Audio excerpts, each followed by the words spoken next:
Gennady Golovkin is obviously a fighter going in the right directions. What surprises me is the almost religious type nature of the support he receives online. I've only witnessed support like this in a few instances before. Deontay Wilder is another one where his fans sort of aggressively view him as so far above and beyond. And I'm wondering if fighters like Golovkin and Wilder seem to take on this, as I say, semi-religious type support because of their punching power. Is it that people did not get convinced by a really smart boxer who outworks opponents over 12 rounds? Is it that, in order to be someone completely dominant and to get this type of support, you've got to be a sort of superior knockout artist? In my opinion, the two top fighters in the sport are Floyd Mayweather and Andre Ward. Neither of them are the biggest punchers in the sport, but they are solidly pound for pound 1 and pound for pound 2 in my opinion. Why is it that these guys don't attract the support that Gennady Golovkin does? To my eye, it must be due to his power.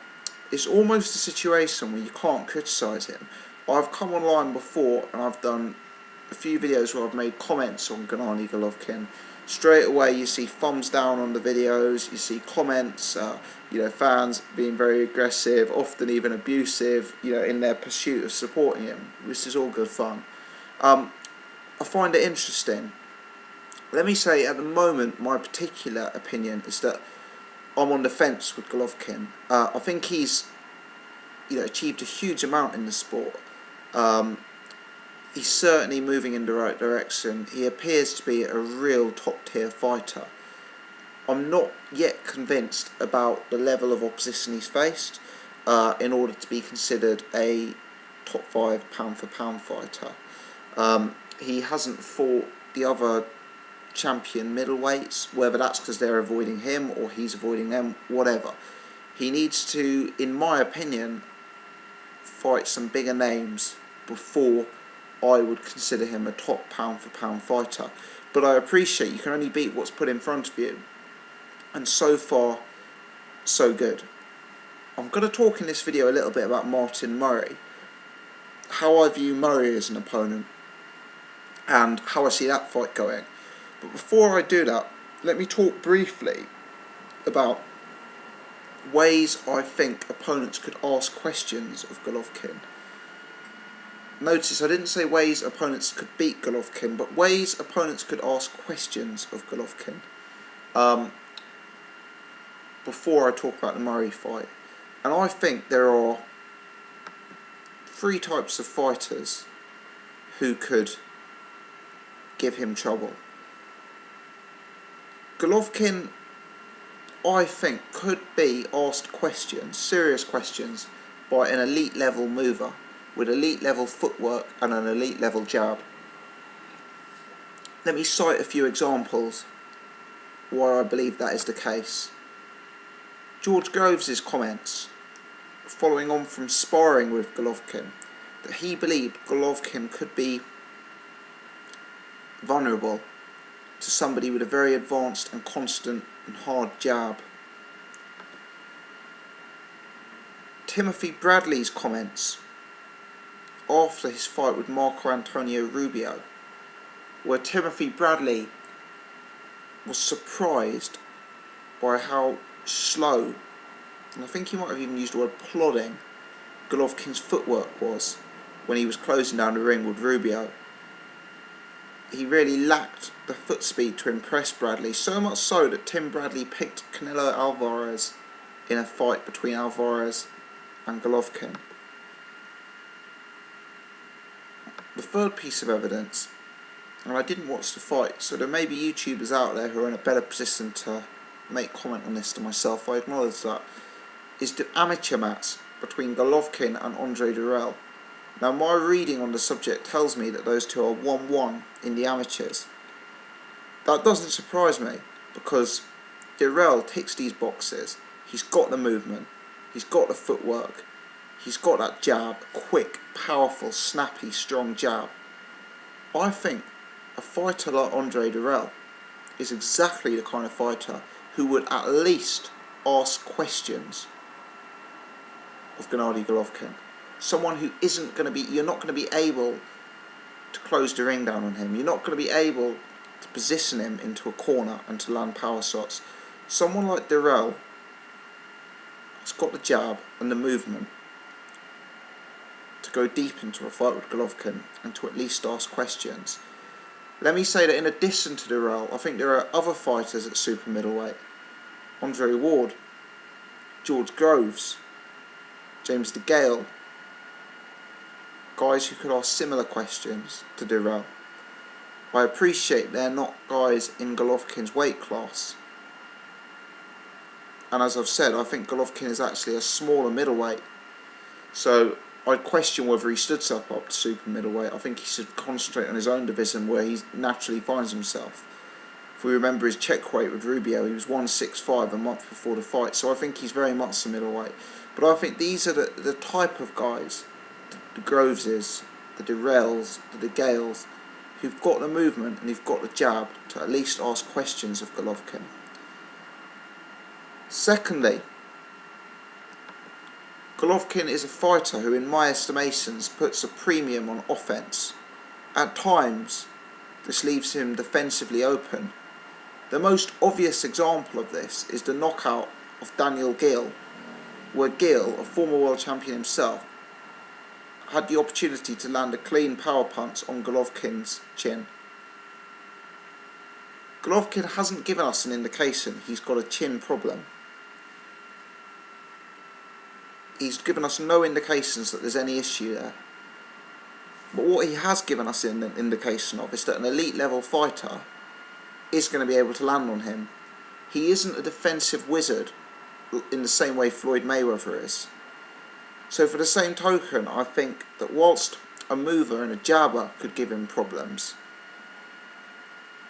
maybe even in his own weight division, someone like Hassan Ndam Njikam, who we saw defeat Curtis Stevens with a boxing masterclass, the same Curtis Stevens who lasted quite deep in a fight with Golovkin. I think that kind of fighter could give him problems. I also think the kind of fighter who's a massive puncher, a one-punch knockout artist, could cause Golovkin problems. Because let's be honest, Golovkin, despite all of his positives, can be hit. Who's the biggest puncher in the middleweight division other than Golovkin? Hard to say. Hard to say.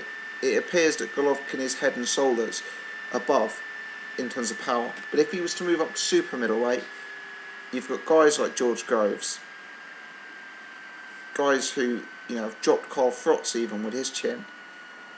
And that's another kind of, type of fighter who could cause him difficulties. I think the third way to ask questions of Golovkin is to bring a devastating inside game.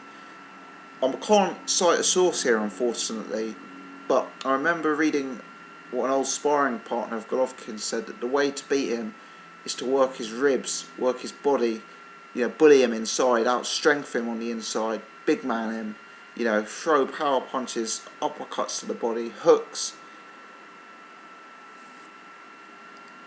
I think that's a way of at least, again, asking questions of Golovkin. So I think there's three types of fighters who have the potential to cause him issues. Huge one-punch knockout artists, experienced inside fighters, and sophisticated, advanced boxers with jabs and movements. For this reason, I think the Andre Wards, the Durrells, the Groves, the DeGales, the Quillans, the Hassan Ndams and Jikams, I think all of these fighters make for interesting opponents to Golovkin.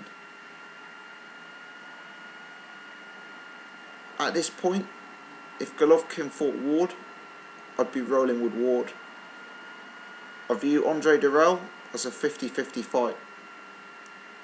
The difficulty is, these guys are out of Golovkin's weight class, and as I've already mentioned, I think he should concentrate on middleweight, or even potentially fighting at light middleweight.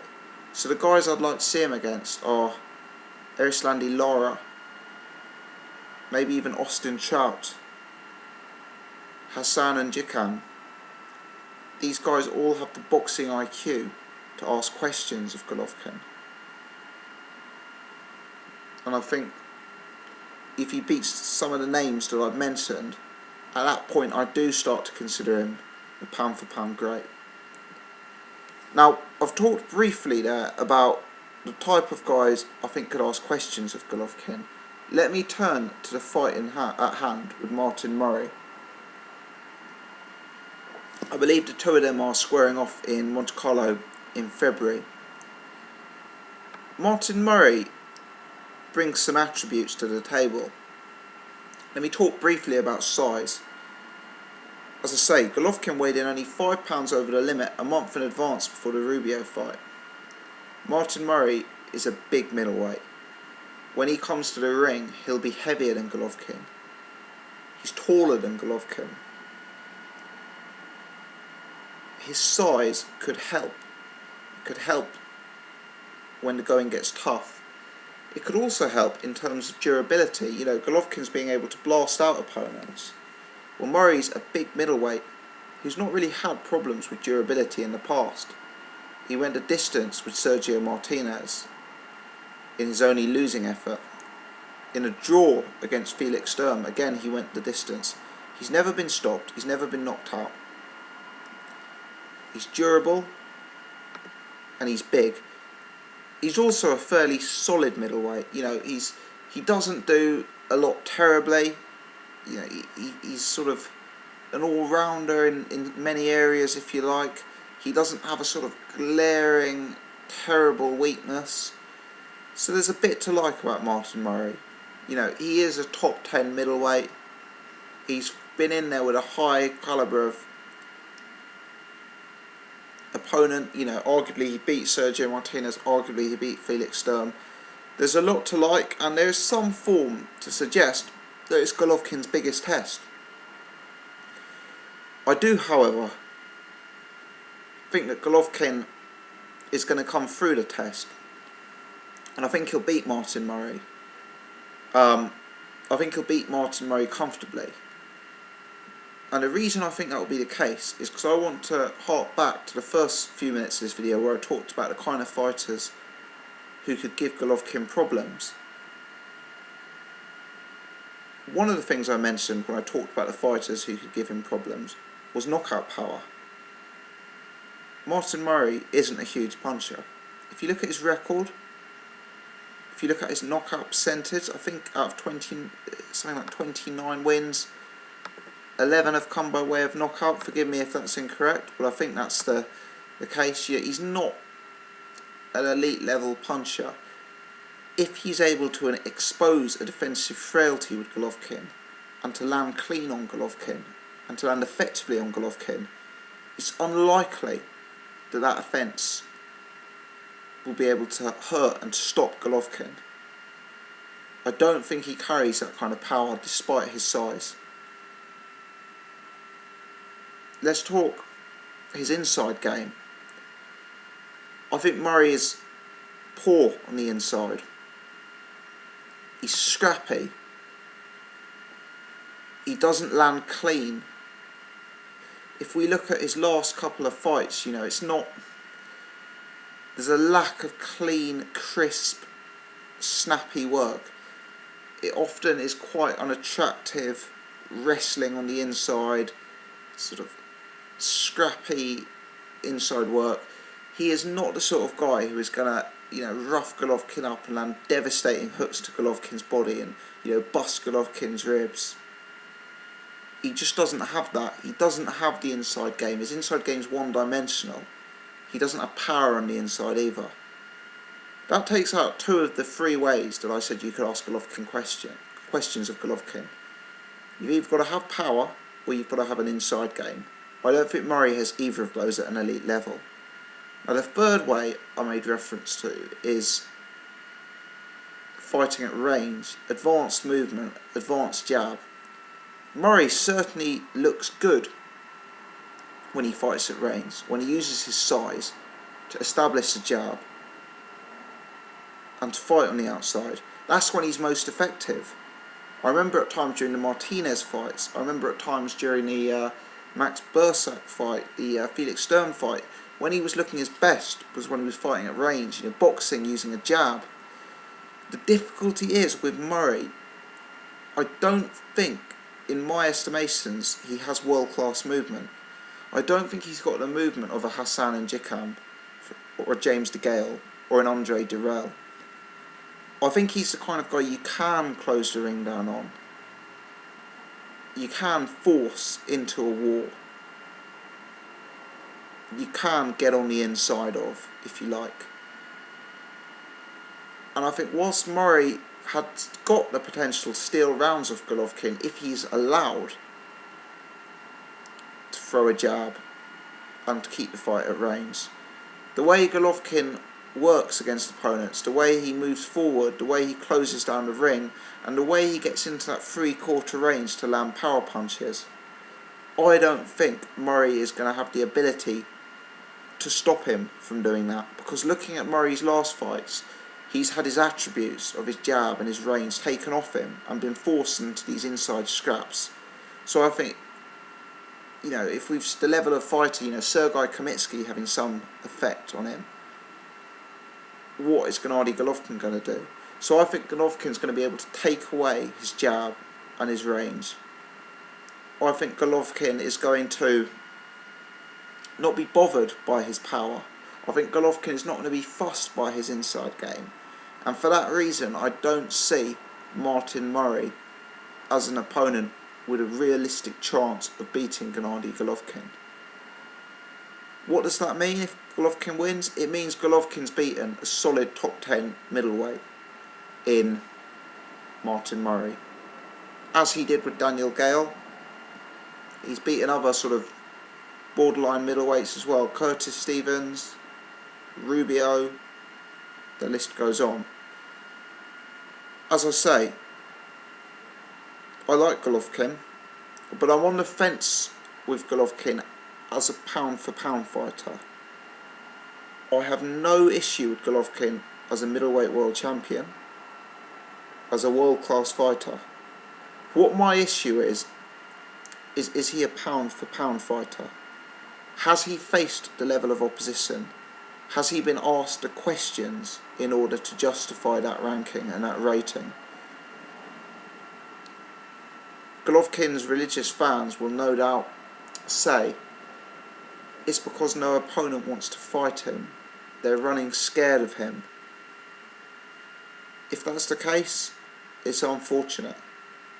But in my opinion, Golovkin is still vulnerable to a one-punch knockout artist because of his defensive frailties. He's still vulnerable to a world-class inside fighter. And he's still vulnerable to someone with advanced boxing in terms of movement and a jab, and Andre Durrell. There isn't a depth at middleweight of great fighters who can beat Golovkin. There just isn't. Julio Cesar Chavez Jr., I view as a super middleweight. Miguel Cotto, Canelo Alvarez, I view them more as light middleweights. Who does that leave? Peter Quillen, Hassan N'Jikam. I'd certainly like to see him fight those two guys.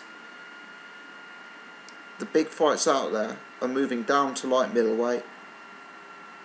Erislandy Lara, Austin Trout, Canelo Alvarez. Moving up to super middleweight. Groves, Durrell, Ward, Frotz, DeGale. I appreciate Golovkin shouldn't have to change weight. He could be perfectly content cleaning out his division. And if that's the case, then best of luck to him. But at the minute, in my opinion, Quillen and N'Jikam represent the guys who are most likely to ask him questions. For what it's worth, I think Golovkin does win both of those fights. But I think at least it shows that he's able to deal with that type of boxing IQ, that type of movement if he goes in with these guys. It's just my 2 pennies worth, but I think there are ways of asking Golovkin questions. He may be unbeatable, he may be the best boxer ever to have lived, but there are ways to at least ask him questions. And I don't think Martin Murray brings the attributes to do that. Thanks for watching. As always, keen to hear people's thoughts.